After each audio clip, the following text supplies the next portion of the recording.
पिछले कुछ दिनों से अमेरिका के कई शहर जल रहे हैं। लोग सड़कों पर उतरकर प्रोटेस्ट कर रहे हैं। अमेरिका में हो रही हिंसा को लेकर ड्रैगन खुश नजर आ रहा है। आखिर हिंसा को लेकर चीन इतना खुश क्यों है? उसकी कौन सी मुराद पूरी हो रही है? रिपोर्ट देखिए। अमेरिका में लगी आग प्रदर्शनकारियों का गुस्सा अमेरिकी समाज में आ चुकी दरार और दूरियों का सबूत है, जो बताता है कि यूनाइटेड स्टेट ऑफ अमेरिका अब डिवाइडेड स्टेट ऑफ अमेरिका बन चुका है। चीन को माइंड गेम खेलना बहुत अच्छे से आता है। भारत हो या अमेरिका, वो सब पर मानसिक दबाव बनाने की कोशिश करता है। लद्दाख में हमारे सामने तो उसकी दाल गल नहीं रही, इसलिए वो अपना ये दाव अमेरिका पर आजमा रहा है। कोरोना फैलाकर फंसा चीन अब दुनिया में हांगकांग का जवाब दे रहा है, सफाई पेश कर रहा है। लेकिन अमेरिका में पुलिस हिरासत पे एक अश्वेत की मौत के बाद बने हालात ने तो मानो उसकी मुराद को ही पूरा कर दिया। अब अमेरिका से आने वाली दंगों की ऐसी तस्वीरों को चीन अमेरिका के खिलाफ इस्तेमाल कर रहा है। इसमें उसका हथियार बना उसका सरकारी अखबार ग्लोबल टाइम्स, जो सोशल मीडिया पर लगातार ऐसे वीडियो ट्वीट कर रहा है जिससे अमेरिका की छवि एक फांसीवादी देश की बनी। कोरोना की तरह इस बार भी अमेरिका की छवि को तार-तार करने का काम डोनाल्ड ट्रंप कर रहे हैं।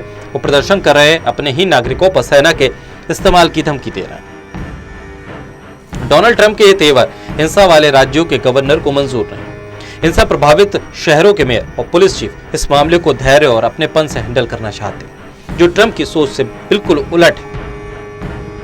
व्हाइट हाउस के बाहर ये सब लोग शांतिपूर्ण तरीके से प्रदर्शन कर रहे थे, लेकिन पुलिस ने उन्हें हटाने के लिए रबड़ की गोलियां चलानी शुरू कर दी।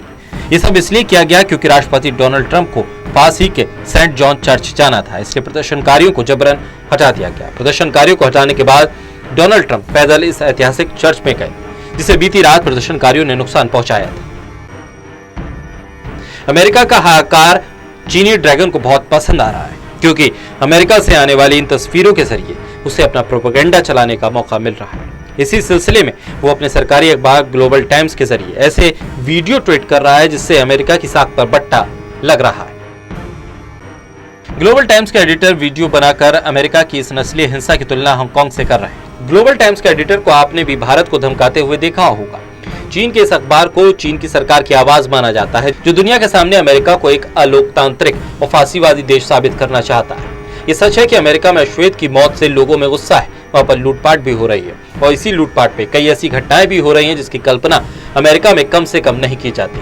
चीन अपने मीडिया के जरिए दुनिया में ऐसी तस्वीरों को फैलाकर अमेरिका को एक अराजक समाज और बुरा सिस्टम साबित करने में लगा है। लेकिन चीन जानबूझकर ये नहीं दिखाता कि कैसे अमेरिका के अलग राज्यों में पुलिस प्रदर्शनकारियों से सहानुभूति जता रही है, उनका भरोसा जीत रही है, जो चीन में असंभव है। अमेरिकी पुलिस पानी की बोतल बांटकर भी प्रदर्शनकारियों को शांत कर रही है। विरोध के दौरान सुरक्षित होने की बात कहकर प्रदर्शनकारियों के गुस्से को शांत कर रही है। लेकिन ये भारत और अमेरिका जैसे लोकतांत्रिक देशों में ही संभव है। चीन में तो इसके बारे में सोचा भी नहीं जा सकता, जहां के नागरिकों को कुछ भी करने की आजादी नहीं, जिसमें बिना पूछे घरेलू जानवर पालने पर ऐसा सलूक किया जाता है।